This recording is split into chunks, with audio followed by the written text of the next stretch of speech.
All right, let's dive right in. Today, we're going to dig into the life of Yeshua and really focus on one specific lifelong habit of his, how he observed the Sabbath. The source material for this makes a really compelling case, so let's walk through all the evidence together. So this is the central question that gets everything started.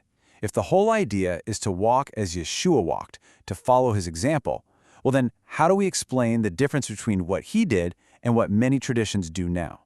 This is the mystery we're going to unpack today. Okay, first things first. Let's look at Exhibit A, the habit. Before we get into any of the controversies, we have to establish a baseline. What was his regular, consistent practice? Now, our source points to this verse from Luke as pretty much the smoking gun. And the key phrase here, the one to really zero in on, is "as was his custom." Think about that. This isn't a one-time thing. The text makes it sound like a routine, a totally predictable part of his life. And what does custom even mean? It's a habit, right? Something you do regularly without even thinking about it. The source argues this wasn't just a casual choice. It was woven into the very rhythm of his life.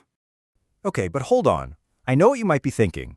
If it was his habit, what about all those stories where it looks like he's breaking the Sabbath?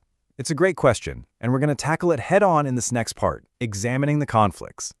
And yeah, this is where it gets really interesting, because it feels like a total contradiction.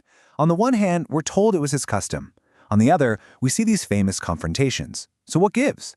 Well, according to our source, the answer is in a crucial distinction that kind of changes everything.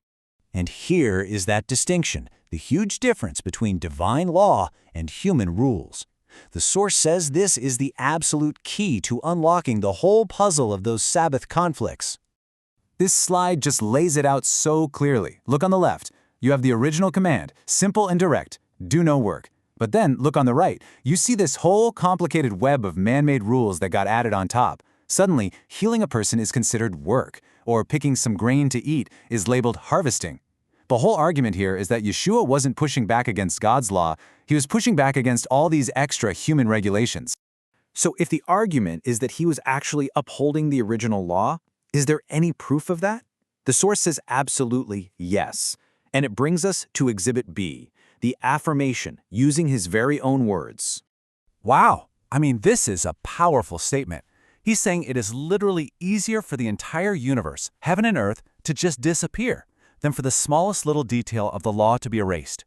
You really can't get a stronger endorsement of the law's permanence than that. So you gotta ask, when he says the law, what is he talking about? The source connects this directly to the foundations, the 10 Commandments. And of course, what's the fourth one? To remember and keep the Sabbath day. So boom, that's how it all connects back. He affirms the law, and the Sabbath is a core part of that law. Okay, so let's pull all these threads together. We've looked at the habit, we've examined those conflicts, and we've heard the affirmation straight from him. So what's the big takeaway from all this evidence? It really boils down to 3 key points. First, honoring the Sabbath wasn't just a random thing. It was a deep, regular custom for him. Second, those famous conflicts weren't about him breaking God's law. They were about him challenging the extra human rules that had been piled on top of it. And finally, far from abolishing the law, he powerfully affirmed its permanence. And that law includes the Sabbath. And all of this brings us right back to where we began. The source has laid out its case, arguing for a consistent, clear pattern. So it leaves us with that big question, not just for today, but maybe for you to really think about later. What does it truly mean to walk as he walked? Thanks for exploring this with me.